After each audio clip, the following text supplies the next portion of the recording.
Je vais céder la parole à mon ami Jean-Marc. Bonjour à tous. Merci d'avoir pris du temps dans vos vies d'être là. Parce que nous, on en a pris du temps pour vous être ici aujourd'hui et vous présenter ça. Croyez-moi qu'on en a pris des soirées sur notre vie. Mais quand on a découvert ce qu'on a découvert, on ne savait plus s'arrêter. Parce que ce n'était pas du tout ce qu'on nous avait dit. Et ça, plus on a creusé, et plus ça nous a... on s'est dit, il va falloir vraiment faire quelque chose parce que ça va, vous allez comprendre. Donc, je pense que pourquoi est-ce qu'on a tous choisi de vivre à la campagne? Enfin, moi, pour ma part, j'habite Xandremal, je vends des systèmes de sécurité, ça fait 8 ans que j'habite à Xandremal, et voilà, moi, il y a un truc, enfin, il y a deux trucs que je dois dire qui sont importants. C'est que ce qui m'a frappé quand je suis venu vivre à Xandremal, c'était le calme, le silence. Parce qu'avant, je vivais à Millemort, mais quand je suis arrivé à Xandremal, je me suis mis dans le jardin, je me suis dit, mais qu'est-ce que c'est le calme? Et je me suis dit, ça c'est vraiment un endroit agréable. Et en fait, on avait prévu avec mon épouse que j'avais vendu ma maison, et puis elle vendrait la sienne, puis on en ferait une à nous deux, et puis finalement, on était si bien à Xandremal, et puis, enfin, finalement, on est resté. Et franchement, ça a joué dans la décision. La deuxième chose que je voulais vous dire, c'est que moi, je suis quelqu'un qui, dans l'âme, est très vert. J'ai deux enfants, un qui a 14 ans, l'autre qui a 3 ans, et je suis toujours quelqu'un qui défend l'idée que la planète doit être plus verte. Moi, Al Gore, c'est mon héros. Hein, celui qui a dénoncé le CO2, qui avec sa petite mallette est allé de ville en ville faire ses conférences. Au début, on se moquait de lui. La presse se moquait de lui en disant que c'était n'importe quoi. Et puis maintenant, mondialement, c'est reconnu que le CO2 est un problème. Et c'est lui qui a réussi à faire jaillir cette vérité qui n'intéressait pas beaucoup de gens. Donc, c'est mon héros. Donc, moi, quand je suis venu à la réunion de nos amis ici en novembre, j'avais reçu le petit papier à la boîte. Moi, j'ai suis venu dans la ferme intention de faire un scandale. Ils ont dit, mais attendez, vous n'avez pas compris, les gars, c'est l'avenir de nos enfants. S'il y a des éoliennes, ben c'est sûr que ce n'est pas agréable dans le paysage, mais on doit quand même à un moment donné les mettre quelque part, il faut faire un sacrifice. Donc je suis venu, moi, dans l'idée de faire ça. Mais moi, dans mon idée, l'éolien, c'était un système parfait, parce que c'est comme ça qu'on me l'avait vendu, c'est comme ça que j'avais vu dans les médias, etc., comme une solution magnifique, etc. Et quand je suis venu à la réunion, que j'ai entendu l'information, je me suis senti dindon. Franchement, je me suis senti dindon. Je me suis dit, tiens, mais c'est pas du tout le même discours. Il y a des tas de trucs qu'on ne nous a pas dit. Alors, pour moi, c'est pas un problème, finalement, que l'éolien ne soit pas si parfait que ce qu'on le dit. Moi, le problème, c'est le mensonge qui m'emmerde. Pourquoi on dit un truc et puis c'est l'inverse? Qu'est-ce qu'on cache là derrière? Et donc, à la réunion, on nous a donné des pistes, et puis on a creusé, on s'est rendu compte que, avec nos impôts, il y a des gens qui prennent vraiment beaucoup d'argent avec ces systèmes. À tel point que ça se justifie qu'il faille travestir la vérité. Et ça me dérange profondément. Parce que ma tranquillité est en jeu. Je ne vois pas pourquoi je dois être le dindon de la farce. Ça ne m'intéresse pas. Il y a quelque chose qui ne fonctionne pas là derrière. Donc pourquoi on vit à la campagne? Bon, moi, j'ai choisi de vivre à la campagne pour la tranquillité, le cadre, la convivialité et la beauté de la nature. C'est tout ça qui est en jeu cette fois-ci. Et ça me dérange fortement. Alors, quand on a creusé, il y a des choses qui nous ont fait vraiment froid dans le dos. Et on va vous exposer ça. On a creusé parce qu'il y a des parcs éoliens aux États-Unis, au Canada, qui sont là depuis bien plus longtemps. Et c'est pas un hasard si maintenant il y a des communes qui refusent, quoi. Alors, on pourrait penser, quand on est à l'extérieur, qu'on n'a pas l'information que les communes qui refusent, c'est une espèce de gens un peu égoïstes, comme ça, qui veulent juste pas abîmer leur paysage. Non, vous allez comprendre. Quand on creuse et qu'on a la vérité, c'est totalement différent. Donc les nuisances sur l'environnement et la nature, il y en a sur le cadre de vie, mais c'est surtout, vous allez voir, sur la qualité de la vie qu'il y a un problème. Il y a l'effet stroboscopique, les infrasons, l'effet sur le sommeil, le syndrome éolien, les bruits, et sur le patrimoine immobilier. Donc, au niveau de l'impact sur la nature, il y a une vidéo sur notre site internet qui vous montre qu'on voit un oiseau, un grand oiseau, qui devient rare à notre époque, qui est attiré par l'éolienne, il vole autour et à un moment donné, c'est un gars qui l'a filmé, on voit vraiment qu'il se fait faucher par l'éolienne et il tombe au pied de l'éolienne. Alors moi je me suis dit, quand j'ai vu la vidéo, je me suis dit, le gars, à mon avis, il n'est pas resté des jours et des nuits pour filmer ça. S'il a réussi à filmer ça, c'est que ça arrive quand même assez régulièrement.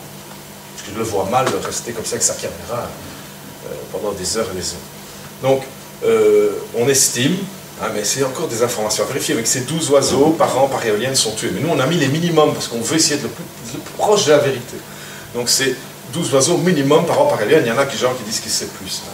Alors, les gens qui vont se promener ici derrière, parce que c'est quand même un endroit où moi je vais me promener, comme je vais me promener, je vois beaucoup de gens qui vont se promener. C'est un peu notre havre de paix. On va aller construire ça vraiment à l'endroit où on va tous se promener. Bon. On a vu des cigognes. Okay, on a vu des cigognes et bon, vous savez que le retour des cigognes c'est quelque chose de sensible. Et donc on est en train de s'informer par rapport à ça parce que maintenant il y a des gens qui commencent à nous dire oh mais attention, moi j'ai vu des oiseaux, enfin, on était à la présentation de Lyon, il y a des gens qui nous expliquaient qu'il y a une dame qui m'a expliqué plein de noms d'oiseaux, etc. Donc, voilà, donc là il y a un truc qu'il va falloir creuser aussi, c'est est-ce que c'est approprié de mettre des éoliennes dans un endroit comme ça s'il y a un certain nombre d'oiseaux qui viennent s'y réfugier. Voilà, donc ça c'est une des pistes qu'on doit encore creuser, mais bon, on passe des soirées et des soirées, on a besoin d'aide, on a besoin de votre voilà. Alors, un premier truc qui nous a énormément choqué, moi j'étais pas à la présentation de Tectéo, mais on m'a rapporté plusieurs fois, et les gens sont assez scandalisés avec ça, que quand on a parlé de la glace sur les éoliennes, les gens de Tectéo ont rigolé. L'air de dire, en fabulation d'anti-éolien. Il faudra qu'on nous explique pourquoi ces panneaux existent. Il faudra qu'on nous explique pourquoi ces panneaux existent. Alors, il y a des gens qui vont se promener en hiver, c'est terminé. 12 éoliennes entre les 3 villages, ça va prendre toute la surface. Hein? Bon, parce que la glace s'accumule sur les pales, et le bout des pales tourne à combien? 200 km/h.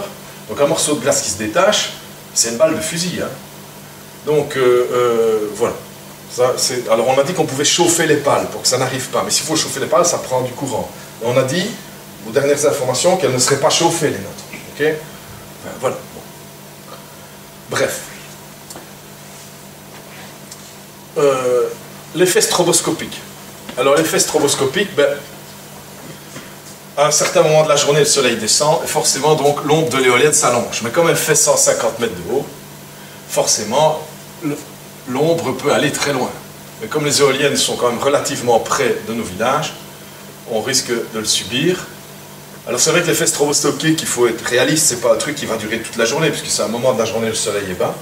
Enfin, de nouveau, quand on creuse un peu sur Internet et qu'on regarde un peu, on voit des gens qui ont ça dans leur salon qui clignote, même si c'est 30 minutes par jour. Bon, ben, voilà. Si vous venez une fois chez un ami et que vous voyez ça, c'est amusant, mais quand vous le vivez tous les jours, dès qu'il fait beau temps, c'est quand même moins sympa. Hein. Mais bon, on va dire que c'est pas la plus grande des nuisances, mais enfin, ça compte, c'est la qualité de notre vie. Alors, les infrasons. Alors ça, je pense que c'est finalement un peu le plus terrible. Là, on a creusé. Alors, vous allez voir, après les questions-réponses, vous allez voir une vidéo de gens qui ont été interviewés et qui habitent à côté d'un parc éolien. Alors, ce qui est vraiment intéressant, c'est que les gens, dans la vidéo, expliquent des mal-être un peu genre inexplicables. Et vous allez voir que, en fait, je pense que ces gens n'avaient absolument pas conscience du problème des infrasons quand ils ont fait ces interviews. Ils ont juste dit, je pense le plus honnêtement possible, ce qu'ils ressentaient depuis que les éoliennes étaient là. Et alors, on voit qu'ils ont peur, hein, parce qu'ils se disent, je vais dire des trucs un peu étranges, est-ce qu'on va pas me prendre pour un martien, un gars qui exagère, parce que juste il a une éolienne, il a une vue sur une éolienne et ça me dérange, est-ce qu'il n'exagère pas? Et on voit que les gens sont pas à l'aise avec ça. En fait, ils n'ont pas cette information, mais parce qu'on ne leur a pas donné. C'est ça qui ne va pas. Donc nous, on a vraiment creusé et on a fait cette découverte, et vous allez voir que c'est vraiment une découverte officielle, c'est pas de la fabulation du tout. Un infrason est un son dont la fréquence est inférieure à 20 Hz. Il est donc trop grave pour être perçu par l'oreille humaine, mais nous pouvons partiellement le ressentir avec notre corps, en particulier notre cage thoracique. Donc Alexandre Mal, il y a Eric Nivaille qui était là, qui est quelqu'un qui a témoigné hier, parce qu'il est, sur la prévention de la sécurité sur les parcs éoliens, donc il est régulièrement sur des parcs éoliens. Et lui, il explique, quand il va sur un parc éolien, il a expliqué ça hier, il ne faut pas qu'il reste trop longtemps, parce qu'à un moment donné, il se sent oppressé. Ça, c'est ça, c'est les infrasons. Donc il dit, moi, je n'aime pas rester trop longtemps, donc moi, je le ressens comme ça. Alors, l'exemple, c'est la première moitié de la première octave perçue par le corps humain est à la frontière entre l'infrason et le sous-grave. Elle produit une impression à la fois auditive et physique, qui donne ces sensations de présence et de poids. Et vous allez voir dans la vidéo que les gens parlent de ça, mais avec leurs mots à eux, ils ne comprennent pas. Et ils ont peur, ils se disent, on va voir ça sur Internet, est-ce qu'on ne va pas se moquer de nous, etc. Pour eux, c'est assez désagréable comme expérience, évidemment. Alors les infrasons, ce qu'on a découvert, c'est ceci. C'est qu'à forte puissance, les infrasons peuvent avoir des effets destructeurs, tant mécaniques que physiologiques. Des essais d'utilisation ont été faits pendant la Seconde Guerre mondiale par l'armée allemande. Allez creuser le sujet sur Internet, vous allez voir, c'est pas triste du tout. Hein. C'est vraiment une arme vraiment très vicieuse. À plus faible puissance, il constitue une gêne physiologique importante pour les animaux, les humains pouvant produire lors d'une exposition prolongée un inconfort, une fatigue, voire des troubles nerveux ou psychologiques. La nocivité des infrasons a été découverte par le docteur Gavreau. Alors écoutez ça parce que ça donne une idée de l'ampleur du truc. Du laboratoire d'électroacoustique de Marseille. Fin 1963, il observe que les chercheurs de son équipe sont sujets à des nausées et des maux de tête violents et inexplicables. Et vous allez voir dans la vidéo, les gens en parlent. Et on sent qu'ils sont dans ce côté inexplicable. Puis il découvre qu'un ventilateur est la cause de leur problème. La machine en tournant émettait un son à une fréquence de 7 Hz qui, amplifié par le conduit d'aération où elle était encastrée, devenait insupportable, bien qu'inaudible. Et c'est pour ça que c'est particulièrement vicieux. Vous avez une éolienne à côté de chez vous, vous invitez vos amis, vous dites, moi, depuis que je suis là, je dors pas bien, ça me prend la tête, je me sens pas bien, les enfants ont des malaises. Et vous invitez des amis à la maison, et ils vous disent, mais t'es pas très honnête, toi. Moi, je mange chez toi, il n'y a rien, quoi. Parce que c'est un truc qui prend du temps, c'est une présence, quoi. Et en plus, c'est totalement inaudible. Et donc, vous-même, dans votre propre maison, vous faites l'expérience que vos propres amis ont des petits sourires de ricanement. Donc, c'est vraiment un truc très vicieux. La suite, s'il vous plaît. Alors, on a découvert, par exemple, que des lieux réputés hantés par des esprits, en fait, sont simplement des endroits baignés par les infrasons à cause des conduits d'aération amplifiant ces sons inaudibles. Donc, à faible niveau, les infrasons, c'est des réactions de fatigue, de dépression, de stress, d'irritation, d'asthénie, de mal de tête, de troubles de la vigilance ou de l'équilibre et des nausées. Donc, hier, on avait un climatologue et un psychologue qui s'y connaît bien dans le sommeil. Et ils expliquaient que quand les infrasons touchent le squelette, elles mettent en résonance, on a une espèce de vibration à l'intérieur de soi. Donc ça pollue le sommeil et ça fatigue. Et Eric Nivaille expliquait encore hier à la fin de la soirée, il disait que, en fait, il dit quand on est au début, on ne sent pas tout de suite, parce que, et puis après un certain temps, voilà, on sent, ça commence à fatiguer et on sent cette présence. Et c'est pour ça que les gens qui vont visiter les parcs éoliens, enfin, on va reparler de l'histoire des parcs éoliens, parce qu'on a encore appris des trucs. Donc, quand on leur fait visiter des parcs éoliens, ben, bon, c'est 5-10 minutes, quoi. T'as vu, ça va, hein, c'est pas trop désagréable. Bon, forcément, on n'explique pas ça. Les infrasons. Si la fréquence de ces infrasons est un sous-multiple de la fréquence de résonance de votre système auditif, celui-ci entre en résonance, cela se produit par un bourdonnement d'oreille extrêmement pénible, dont l'intensité varie avec celle des infrasons. Alors vous allez voir de nouveau dans la vidéo, il y a une femme qui explique ça vraiment bien, elle explique qu'à un moment donné, ça lui prend les oreilles, alors elle fait ça et puis ça passe. Ben, c'est vraiment... Et on voit vraiment que les gens ne sont pas informés, ils ne savent pas que c'est ça. Et elle a peur d'expliquer ça. Vous allez voir comme les gens ne sont pas à l'aise d'expliquer ce genre de truc. À forte puissance, les infrasons traversent tout et sont perceptibles à une très grande distance de leur source. Par temps de brouillard ou de grand vent, leur puissance redouble. Alors ça, c'est quand même le comble. Parce que les infrasons sont plus puissants et sont mieux portés par le vent. Mais quand est-ce qu'il va y avoir le plus d'infrasons? Quand il y aura des grands vents. Donc ça va se multiplier, puisque c'est l'éolienne qui en produit. Ils engendrent alors des douleurs d'oreilles insupportables. Plaquer alors les mains sur les oreilles ne change strictement rien. Elles sont totalement transparentes aux infrasons.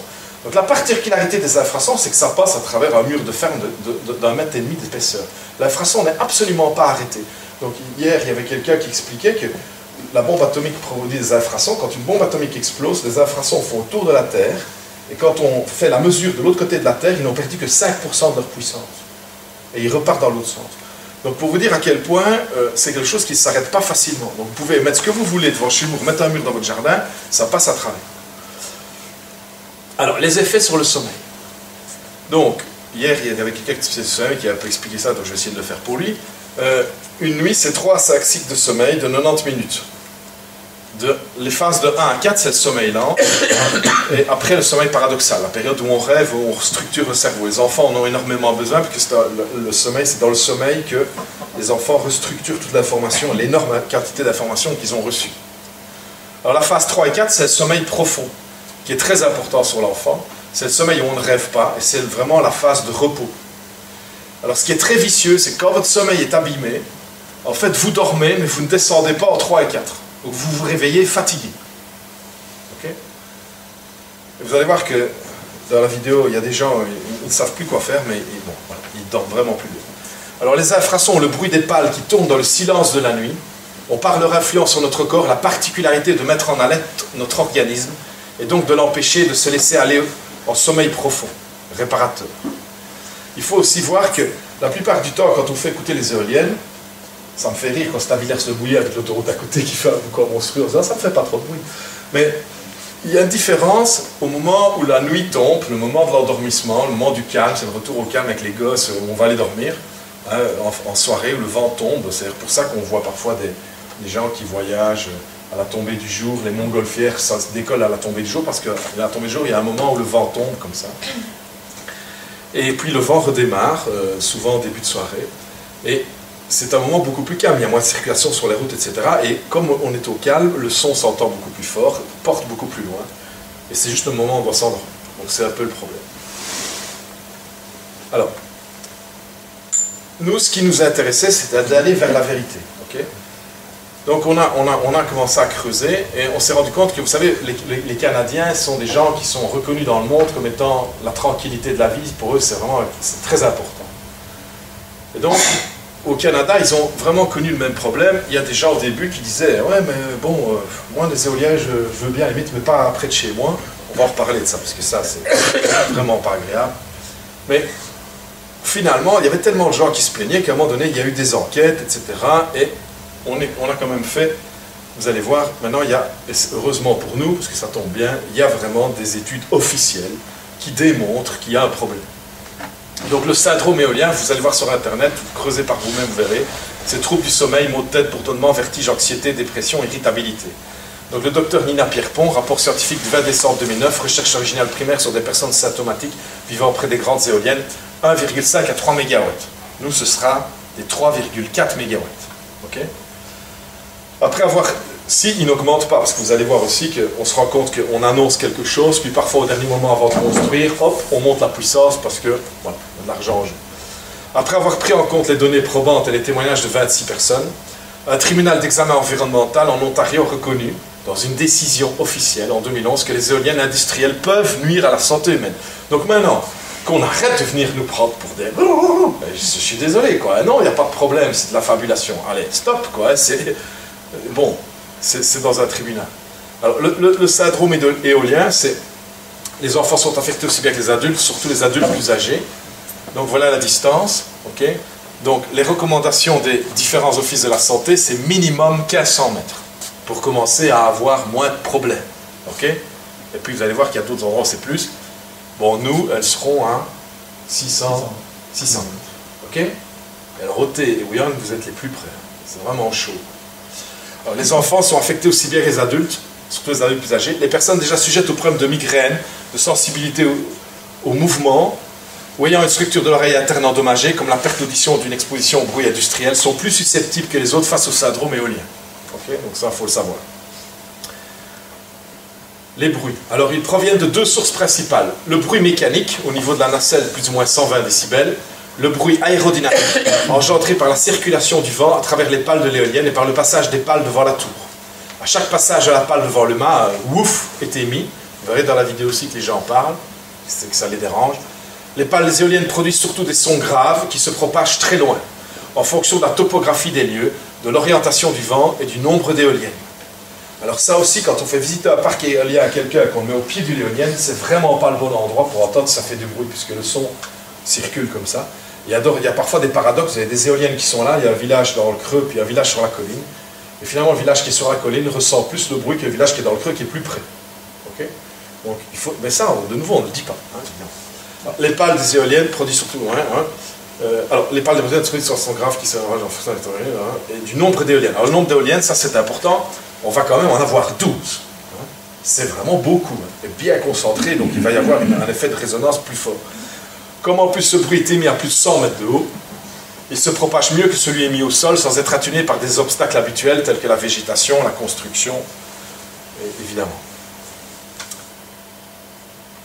Les bruits, le bruit des éoliennes est comparable au bruit des pales d'un hélicoptère, mais à une vitesse beaucoup plus lente. Le bruit n'est pas nécessairement très fort, mais il est d'autant plus oppressant qu'il est rythmé. L'Académie française de médecine, c'est quand même pas n'importe quoi l'Académie française de médecine, recommande même que par précaution soit suspendue la construction des éoliennes d'une puissance supérieure à 2,5 MW, nous ce sera 3,4, situées à moins de 1500 mètres des habitations. Les distances recommandées au Canada, c'est 2 km. Au Danemark, c'est 2,5 km. En Grande-Bretagne, aux USA, et pourtant les USA, ils aiment la production. Hein. Les Américains, ils aiment que ça roule. 2,4 km. Et nous, c'est 600 mètres.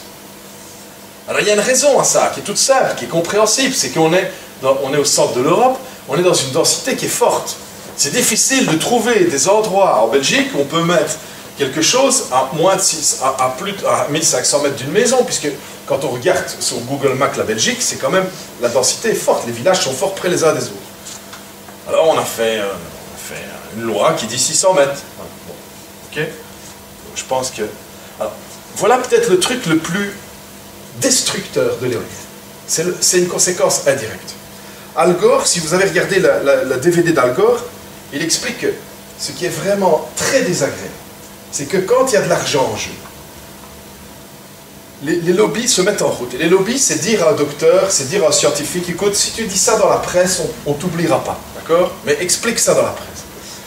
Et donc, à un moment donné, Al Gore, il explique ça, qu'il y a un moment donné où on fait courir des bruits dans la presse, dans les médias, que les gens qui disent que tel ou tel problème est dérangeant, mais finalement, c'est un peu de la fabulation.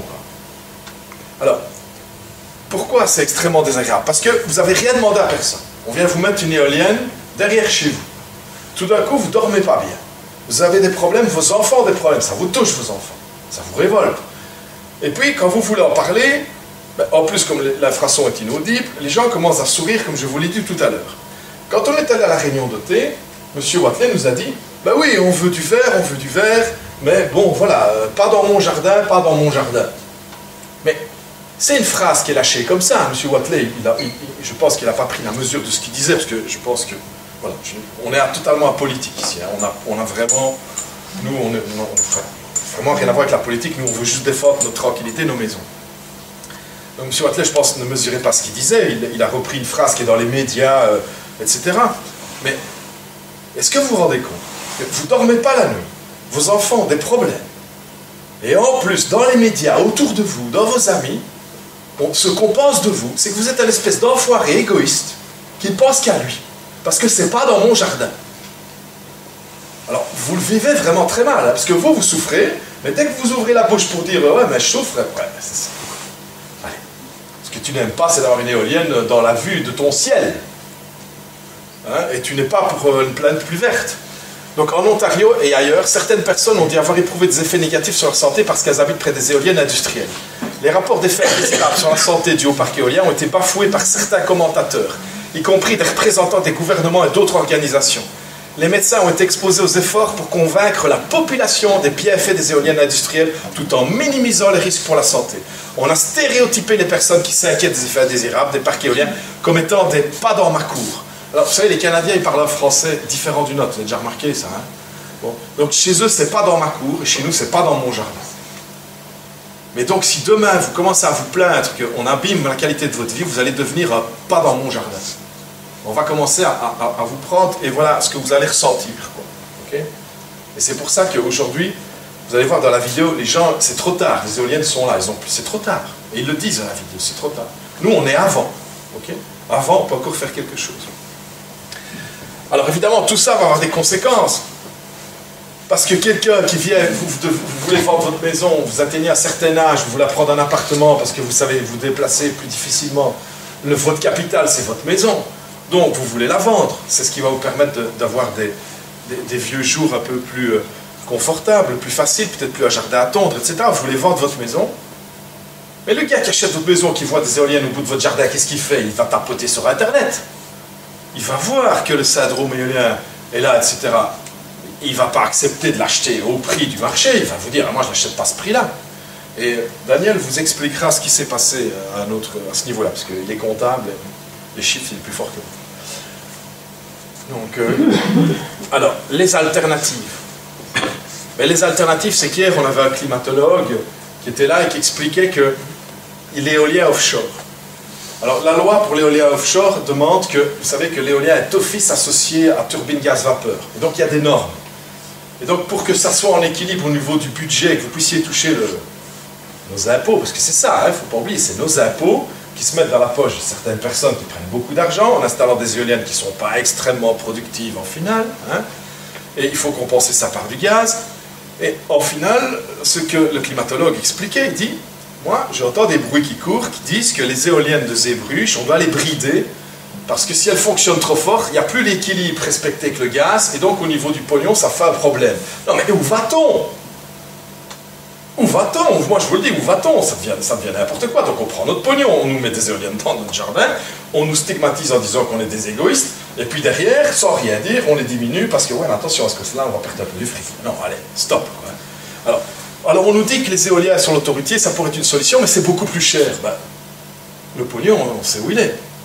Ben, vous n'avez qu'à gagner un peu moins d'argent, messieurs, mesdames, et puis mettre l'argent qui sont quand même nos impôts au service de la communauté, c'est quand même pour ça qu'ils sont là, et construisez des éoliennes plus chères, mais prenez-moi dans votre poche, et puis c'est tout, le problème il est réglé. C'est aussi simple que ça. Alors c'est vrai qu'il faut encourager l'investisseur qui prend le risque de construire une éolienne, il faut qu'il gagne des sous, parce que sinon il n'a pas envie de faire de la recherche et développement. On comprend bien tout ça, mais bon, il faut de la mesure quand même. Hein? Et c'est pour ça que c'est devenu clair pour nous. Quand on a commencé à comprendre et creuser le problème, on s'est rendu compte de voilà pourquoi il y a des mensonges. Voilà pourquoi la vérité n'est pas dite. Parce qu'il y a de l'argent derrière. Et il y a des gens qui ont un intérêt certain à ce qu'on soit des petits égoïstes pas dans mon jardin. Ok? Voilà, donc je laisse la parole à Daniel. Qui va animer le débat, mais avant ça, il va vous expliquer encore deux, trois choses. Et après, il y aura la vidéo.